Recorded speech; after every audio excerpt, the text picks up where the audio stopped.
be showing you how I found my bias or narrative, and also how I find draw on liquidities, so levels that I think price will likely move towards and also break through.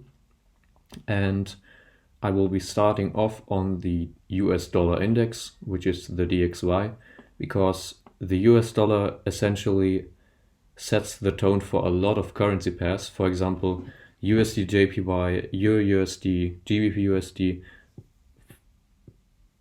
essentially every pair which has US dollar in the name.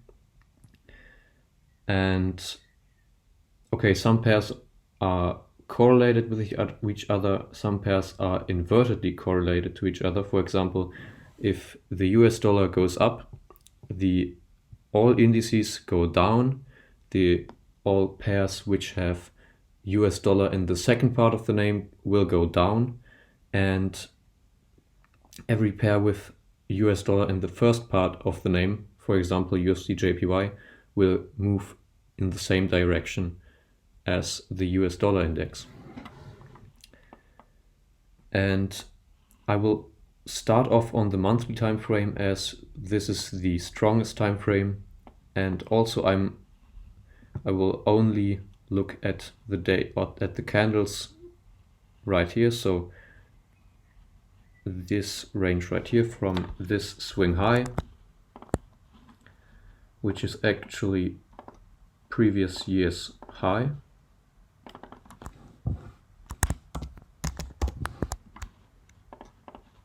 and this swing low, which is the fourth quarter's low.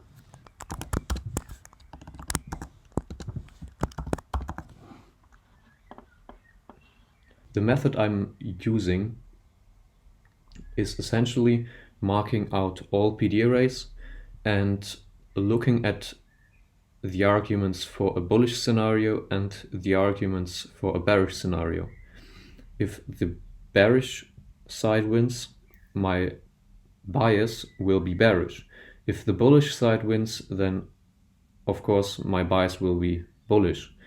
If both sides are equally are the same, so if I have 5 arguments for the bullish side, for the bullish scenario, and 5 arguments for the bearish scenario, then I won't trade right now, and I will come back to the charts later and see if one side is more obvious than the other. So starting off, we have this previous year high and Q4 low, and we also have this balanced price range right here, because we had a fair value gap which has been broken through by another fair value gap. So this is called a balanced price range, and price is likely going to bounce off of this, or it moves through this balanced price range, but then that's a whole different game. So we have the bullish arguments and the bearish arguments. As you can see, I have already written down all of them right here in my journal. And as you can see, the direction that I think price will move in is bearish. So we have this BPR, balanced price range, and we also have an order block on the weekly time frame, which is overlapping with this balanced price range, and also price just mitigated it. So we already have 2 bearish arguments. Also, we just swept this swing high and even created an SMT with Euro USD, which are actually 2 additional arguments for the bearish side. So in total we have 4 arguments for the bearish side.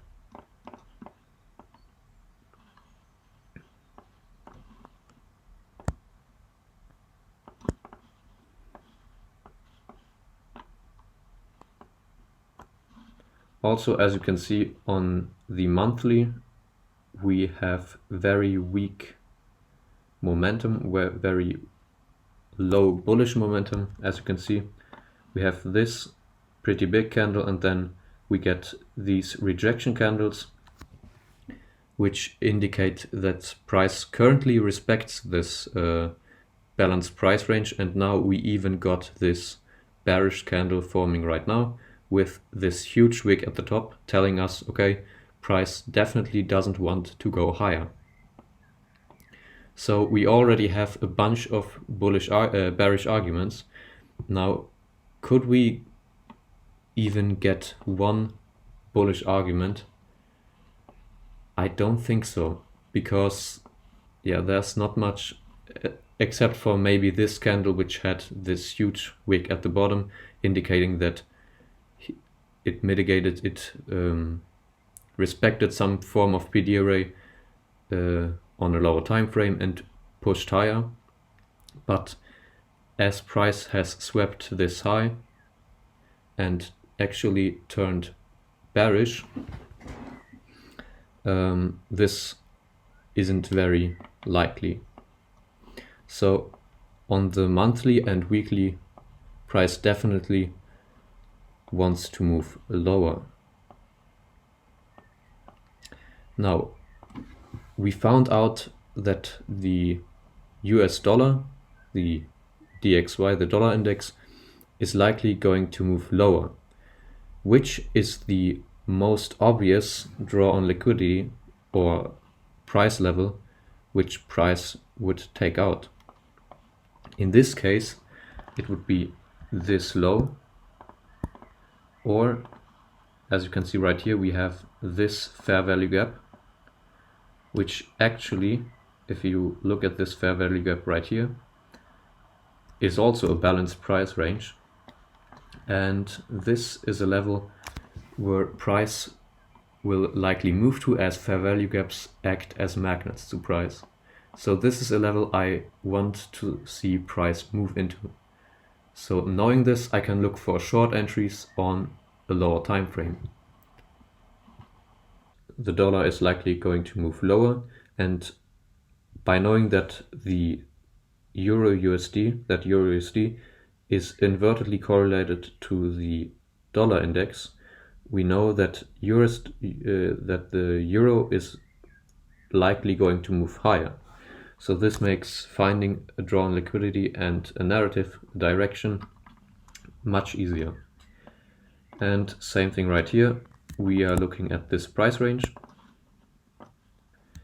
and now we are looking for bullish or bearish arguments.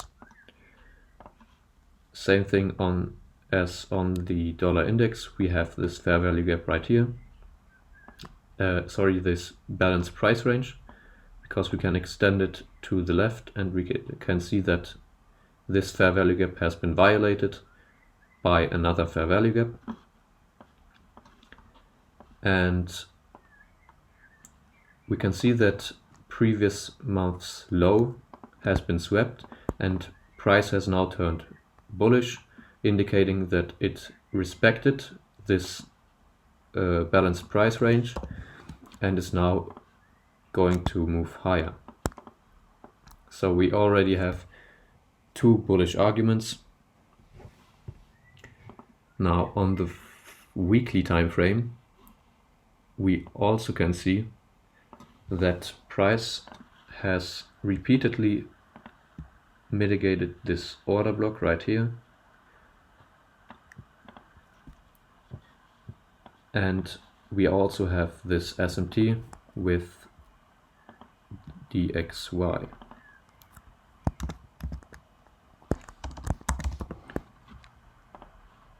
Okay, so again, we already have a lot of bullish arguments.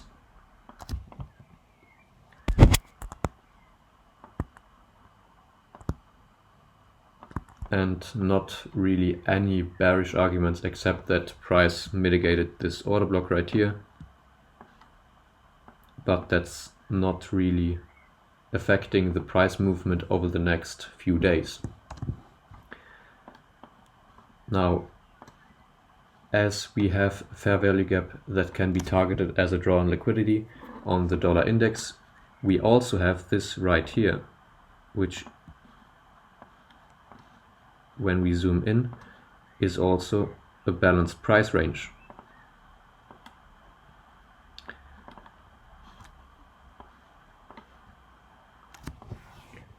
So adding all these confluences up, we can say that the dollar index is likely going to move lower and the Euro USD is likely going to move higher. And then we can drop down to a lower time frame and apply the entry models we want to use.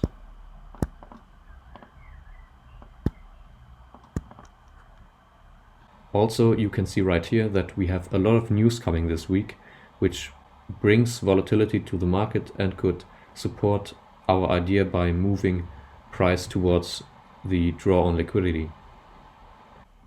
As you can see right here, this was my chart from yesterday, where I marked up the same thing, and I also marked up this week's high as the easiest draw on liquidity, so the level that price will most likely move towards next, because the further away your draw on liquidity is, the less likely it becomes for price to move towards this draw on liquidity, as price could fluctuate way more in a longer period of time. So always make sure to have an easy draw on liquidity, so a draw on liquidity which has a high probability, which is closer to current price, and then have a bigger draw on liquidity, in this case this fair value gap, for the additional confirmation. Thank you for watching till the end.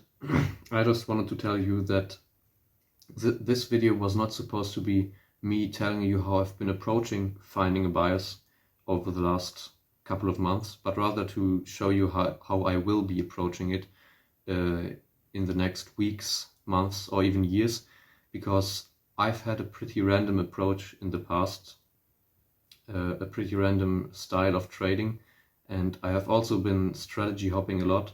Like, I've been watching one video and then didn't get the results I wanted and hopped to the next strategy, watched the next YouTube video and tried that out, and if I didn't get right results, I moved on to the next one.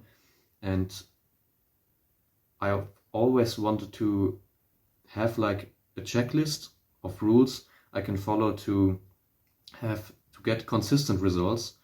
And I think having like a checklist to finding the bias is the first step if you want to achieve those consistent results.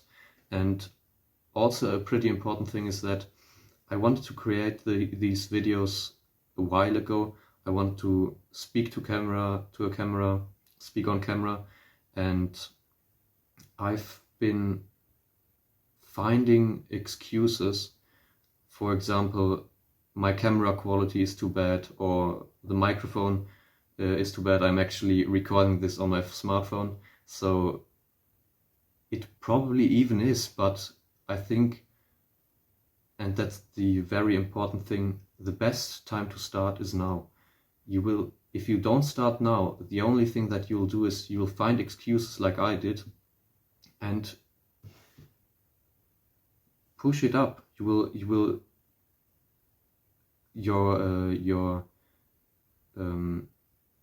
other people who just start now will get way ahead of you. And same with me. If I started making these videos like a month ago, I would be way further than now. That's actually my first video showing my face. And I think if you have anything, if you have an idea and you think to yourself, yeah, but no, start now. Stop finding excuses and start now. Because, yeah, if you start now, you will make mistakes. I will make mistakes, but I will learn from my mistakes and I will get better at speaking on camera, at making these videos. And you will get way more confidence if you start now and if you get the experience. And yeah, that was pretty much it. Thank you for watching, and I'll get outside a bit because it looks like it's going to rain soon. And yeah, peace.